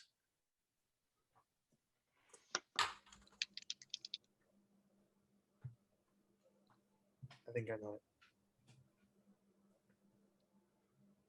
I'm ready. I'm ready. You guys good? Or Yeah. I'll give you 10 seconds. 10, 9, Man, Jazz. 8, 7, 6, 5, 4, 3, 2, lift them up. I just saw this yesterday, and I'm not sure.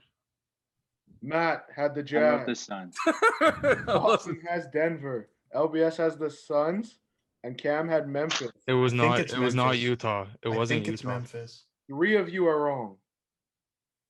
It wasn't Utah. I I think know Cam that. has it. Fuck. Dawson Spooner takes the lead, boys. Let's go, Dawson. Ooh.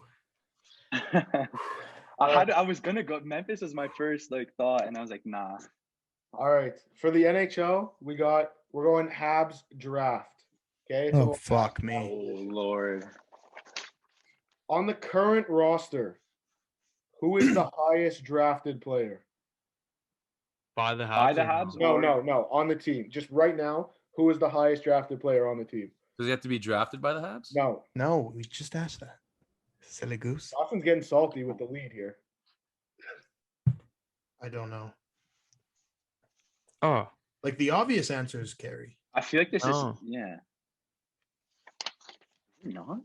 All right. Come on, boys. Are we good? Yeah. Yep. All right. Lift them up. Oh. Matthew had Corey Perry. Dawson, Corey Perry. Cam, Corey Perry. Who does LBS have? I had Carey Price. And you guys are all wrong. Is it Nick Suzuki? It is Eric Stahl. I was gonna. I was gonna say Stahl too. Oh.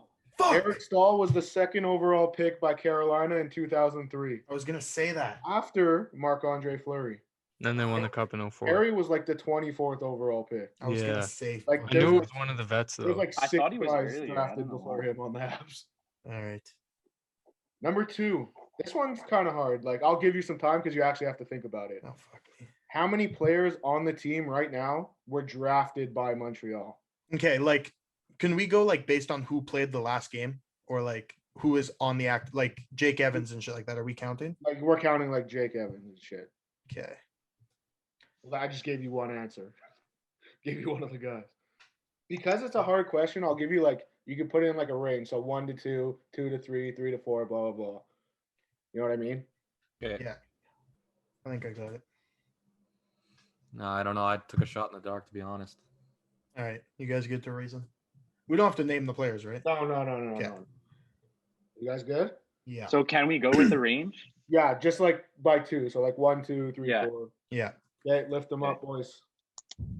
Oh, sorry. Yeah. Matt had 7 to 8. Dawson 6 to 7. LBS, I have no idea. I have 6 to 7 as well. All right. Sorry. And Cam has 4 to 5. The answer is 7. Yeah, I thought so. Okay, wait. So can I? So there's KK, Gallagher, Price, Romanov, Caulfield. Evans. Oh, I didn't think about Romanov. I completely dogged Caulfield. Romanov. Did Lehkonen get drafted by the Habs? And that's Yeah. the 7. And Caulfield. Okay. No one on D. Except Romanov. Yeah, but I didn't think about him Yeah. because he wasn't playing. He's not playing. Okay. All right. Last Fuck. So what's the score? Hold up. What's the Canadian score? NHL question. 3-2, and I've won. Yeah. So it's 3 Dawson, 2 for LBS and Matt, and 1 for Cam. Okay. All right. Who, and this is a known player, like we all know this, who was the first player drafted by Marc Bergevin? Oh man, I don't remember that year. Is he on the Habs? Not anymore. Well, that's a little bit of a cheap shot. Well, I gave you all. You all had it. I know, but I could have thought. I'm pretty sure I had it without that.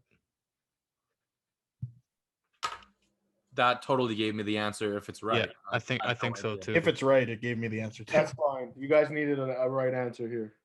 Lift them up. They all just got one. That's fine. It's fine. It's fine. The NFL ones are pretty not bad. Yeah, you're all right. They also had. Woo! Alex Galchenyuk, baby. My bad, boys. All right. Yeah, I think I would have had that without you. I think I would have too. I had Yeah. that without you saying that. We are on to the NFL, and Dawson has a 1-point lead going into it. So as we know, there are 32 NFL teams. Yep. How many of them are named after birds? Oh, jeez. How long do we have? Because I'm ready. I'll give you like 10 more seconds. Whoa. 10, 9, 8, 7, Okay, 6, I don't know. 5, 4, No, wait. 3, 2, 1. Let me see those papers. Oh, no way. That was such a good guess. 4. Fuck. Okay, 3 of Dawson, Matt, and Cam had 4, and LBS had 3. The correct answer is 5. Falcons, Ravens, Cardinals, Eagles. Ravens, Seahawks, Seahawks. Oh. Oh my god. Falcons, Cardinals. I was terrible there. Shit. I forgot about the That was Eagles until huge the for last me. minute. Shit. I didn't think of Seattle. I didn't think of Seahawks. Since 2007, every Heisman winner has gone in the first round, except for one. Who is that player? 07. Okay, so if it's since 07, then the guy didn't go in 07. Oh, I know who it is. 2007. I know. 2006, I'll tell you, it was Troy Smith. He went in the 5th round. I was going to write that too. Fuck. Yeah, I think I'm ready here. 2007 on, everybody but one player has gone in the first round. Could be This wrong. is a Maybe this guy complete actually guess. went in the first round. I don't think so though. I don't know. I have to fact check this one. This one was a deep search. I'm blanked here. I might not even throw an answer out. Me too. Yeah, I don't 10 have an more answer. seconds. 10, 9, 8, 7, 6, 5, 4, Oh my god. 3, 2, 1. Show Oh no, me. I'm Vince wrong. Young. I'm wrong. I'm wrong. Lamar I Jackson. didn't even have one. I didn't have Alright. one. Cam did not have I- one. Matt had Henry. no idea. Dawson had Lamar, and LBS had Mark Ingram. Mark Ingram. I thought of Lamar, and then I remembered the Eagles traded their 32nd overall pick, and The Baltimore answer took him. is Derrick Henry. He went Wow. 35th overall. Look at you, eh? Aren't you happy? That's my boy, bro. You can't fucking miss me with that shit. You fucked me up saying since 07. This That is a fucked me up. race between Matt and Dawson now. Both tied at 4 going the last question. And I hope one of you gets it right because I don't have a tiebreaker. All right, let's hear it. Derek Thomas has the record for most sacks in a game. How many does he have? I feel like I know this number from looking at like stats on Madden, like records on Madden. Yeah. I think I'm wrong, so I think I'm right. I'm guessing. Pretty sure there's a Falcons player who was one short a couple years ago, Oh, but I could be wrong. It's a total shot in the dark. We go I think I 5, remember this one. 4, 3, 2, 1. Let me see the papers. Oh, Ah, half. 1.5. Fuck. Dawson 7, Cam 7, and LBS 7. Fuck. One of you got it wrong. Fuck. Dawson, congratulations, my friend. Dawson, Shane, we're playing musical chairs, baby. Fuck. We are. Fuck, let's go. You guys doing your Can't wait homework, for the eh? day that me and Dawson get to go toe to toe again. Damn, Matt was a half sack off. It's annoying. Hey, I took a shot. Didn't Hey, work out, but You got to risk it for the biscuit. I'm happy. I'm happy with my performance today. Good, great job, Matt. Great competitor. Me Yeah. too. It was right down to the edge. Dawson, I look forward to you hosting once again. Thank you, sir. But with That means that I have to being fucking said, come up with questions. God damn it. yeah, with that being said, let's move on to everyone's favorite segment, Top 5.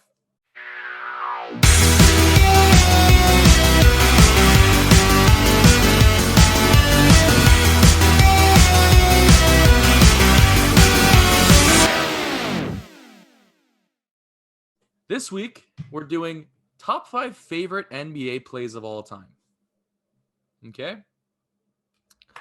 So before I start, there's going to be a lot of LeBron in mine. Let's be honest. I'm a big LeBron guy. But at number 5, I kind of cheated. You guys could call me out if you wanted to. But at number 5, just go on YouTube and search up a compilation of Russ Westbrook dunks.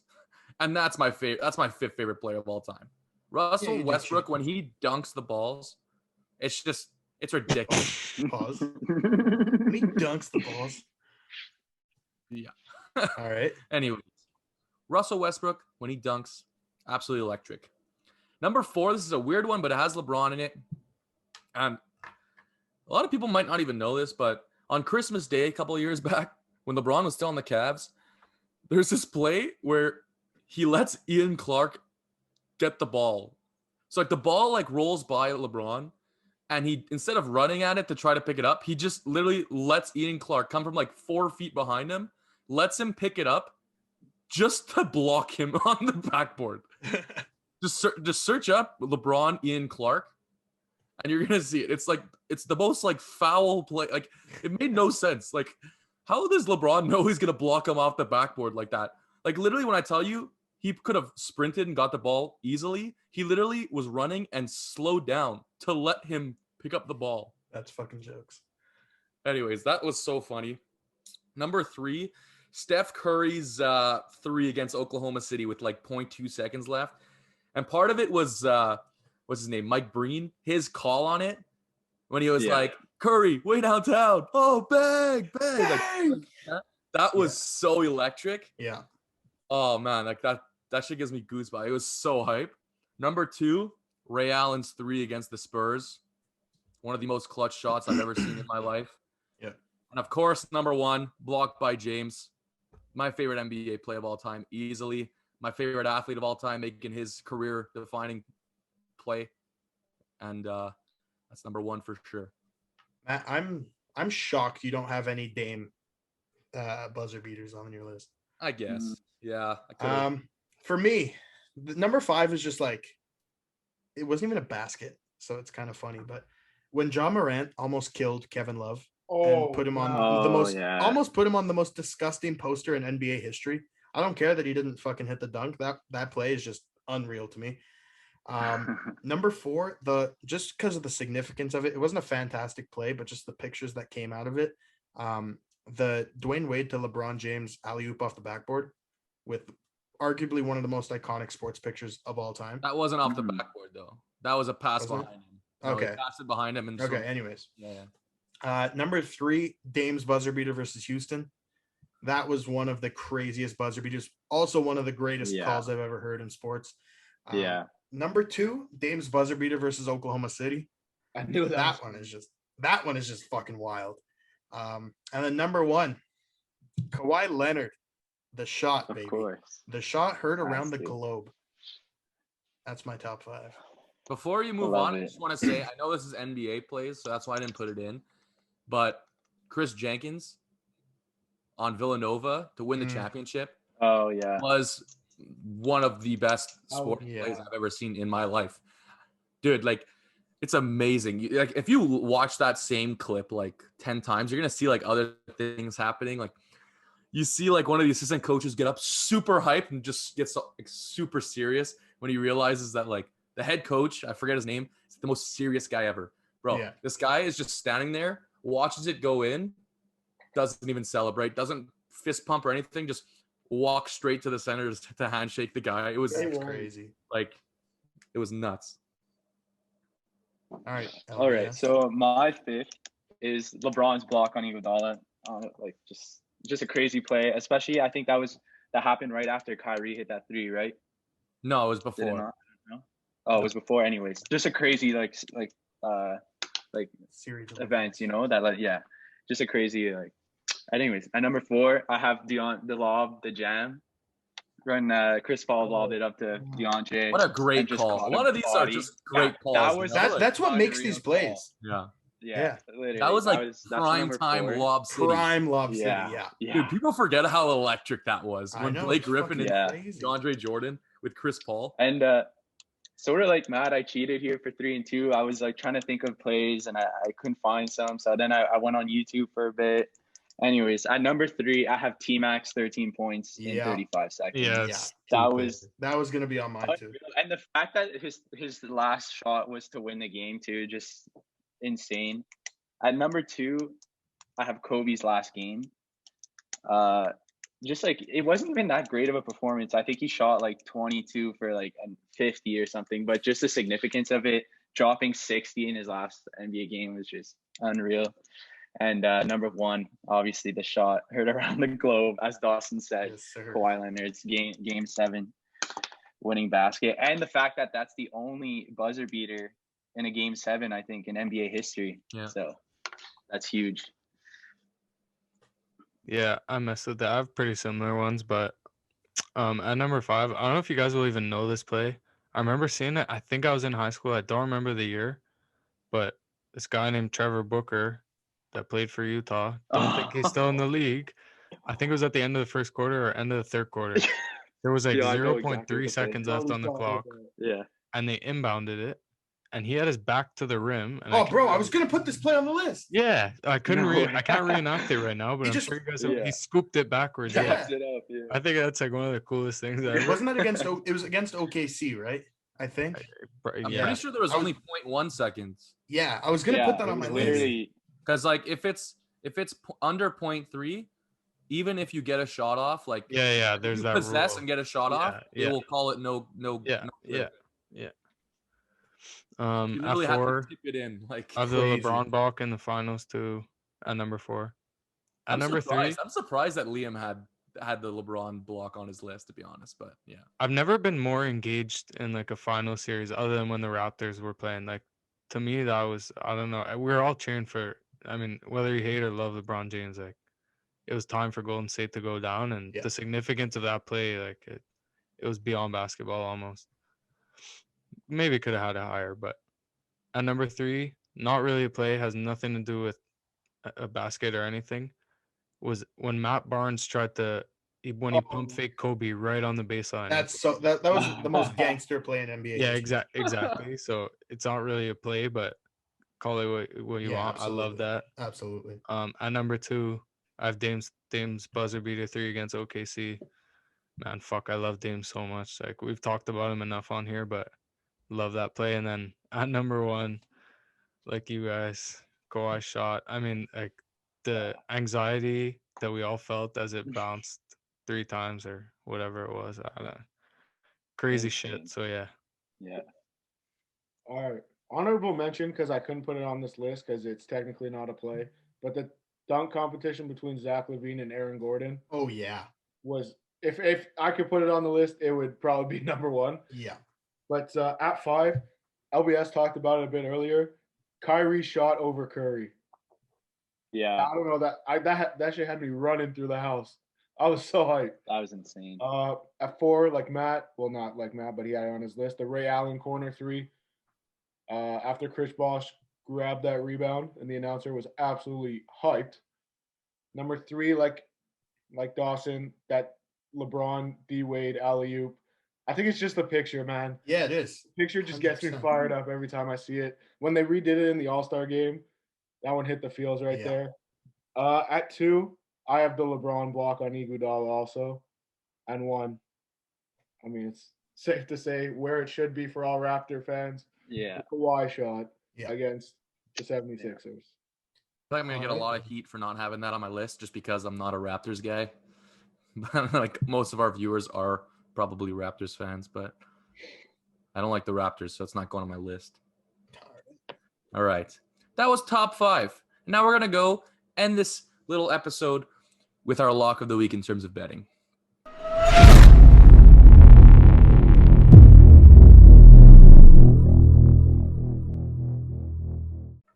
Okay. My lock of the week is that Italy in the Euros will not make the semifinals. Okay? So they are the first team to ever win all 3 games in their group without getting scored on. Okay? Give them to that. But they were in a group that was considered the weakest group in sport, in like the Euros, right? So they'll probably get past their first round knock. I don't know who it is. It's probably against a third place team. So I It's think Austria. it's It's Austria. Is it? Just announced today. But I Yeah. think okay, so you know Okay. what? That actually is kind of a tough game. So they honestly might get upset there. Probably won't happen, but That'll be on Friday, I believe. Could be wrong. so if Friday they or make it past Saturday. that game, I am convinced that the teams that are left are going to be too good to get by. I look at a team like Italy, and I think that Portugal is better. I think France is better. I think Germany is better. So 3 teams from one group, I think, are better than Italy. Not that Italy hasn't been playing well, but Belgium's better than them, and it's just I'm tired of them, man. Why is like Italy like this? Like it's annoying. Okay, seeing like Italian soccer fans just like come out of nowhere during Euros and World Cups. I'm gonna go on a rant here because if you're an Italian soccer fan and you watch soccer and you're that crazy about Italy as a country, like as a soccer team, that's fine. But it's these people that are Italian that come out of nowhere, like they're the biggest soccer fans on the planet when Italy's in a major tournament. It's just so annoying. Last week. What? Didn't you say this exact same thing last week? Did I? I'm pretty sure. Anyways, so yeah, I'm just so tired of it. And I would love it to see Germany eliminate them, to be honest. That would just be icing on the cake. They did it in the last Euros, so it'd be nice to do it again. Alrighty. So whether they are fighting for a chance at the Stanley Cup Finals or fighting for their life, the Montreal Canadiens are going to win Game 6 of this series on Thursday. So whether they're up 3-2 or down 3-2, I like they are that going one. to win Game 6. Let's go. That's a great I like that one. one. That's a great one. I think they'll be Yeah. up, and I think we're gonna fucking close it in 6. But That'd that be is my lock. Ideal. So my lock of the week is actually Dawson's bold prediction of the week. Germany's beating Hungary. That's all that needs to be said. Germany's been buzzing, and you know they should. This is a team where they should drop 4-5. I don't know if it's gonna happen, but I just want to see a convincing victory, and you know maybe they'll win the group. So that's my lock of the week. So we don't know who they're playing yet, but I'm gonna keep it in soccer. Watch Belgium play today. They look good. They look really good. I honestly I don't really follow soccer. I already said that, but I like Belgium. I sprinkled a little money on them to win the tournament. So I gotta stay with that. We don't know who they're playing Sunday yet, but it's gonna be a third place team from one of the groups that are left. So yeah, Belgium ML on Sunday. It's gonna be at 3:00, I think. Book it. My lock of the week is that if the Habs go to the Stanley Cup Finals, episode 30 will be from Caesar's Palace in Vegas because I'm blowing all my money. down. But Thursday, the Blue Jays and the Orioles play a game, and the Blue Jays will win. That is all. Remember your bold prediction last week when you do. said the Jays I do. would sweep the Yankees? That's why it was bold. For those who don't know, the Yankees went 3-0 in that series. But It's not our fault. We have the fucking worst relief pitching in the fucking MLB. For real. Oh man. Also, our manager is not exactly up there in greatness either. Yeah. Didn't the Jays owner say like, oh, he's doing a great job? I feel Yeah. like I read that. Like, Probably. fuck you. No, he's not. The manager also said like they just need to be better yesterday. He needs. He to said like change. they just need to be better. Like No way, nothing bro. convincing about like we need to go out and get a pitcher who can come in and help the team. He's just like we need to be better. while we're Like, on the that is topic, not a solution. while we're on the topic of like baseball and the Blue Jays, do you guys think that right now Vladdy is 100% a lock for AL MVP? If the season ended Absolutely. today, 1,000%. Yeah. I you think. don't both- think it wouldn't even be a conversation for Shohei Ohtani? I think He's in the both- NL. He's in the NL. Yeah. The Angels in the NL? Are they not? Are they not? Yeah. I also. You don't know either. I'm pretty sure both. Yeah, have- there's a reason he hits. It's because they're in the NL. He hits because he's weird. I No, think he it's because DHs sometimes. he's a Yeah, batter. they are in the AL. does he They're DH? They're in the AL. That's what I thought. Yeah. Yeah. Either way, no, I don't think Um, so. Yeah, I still think- don't think so. I think both He's MVP tied for the league in home runs, and he's a pitcher. Who's he tied for the lead with? Vladdy? Rot okay. Vlad. Yeah, but Vladdy's not pitching. So Yeah, but he's also Vladdy leading the also leads the MLB league in in every RBI. every like batting stat, or he Yeah. was Yes. last week. You know, so Both MVPs are locked up right now.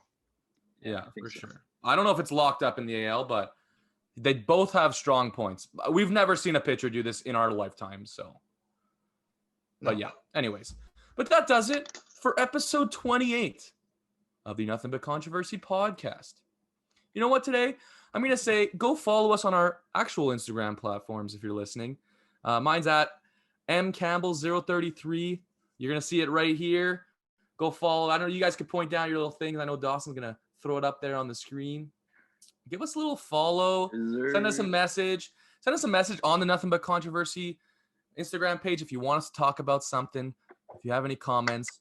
But other than that, if you made it to here in the video, give us a like, give us a subscribe, and Shaner is going to give you a kiss. bring it in, Shane. Bring it in. Bring it Come in. on. Mwah. Mwah.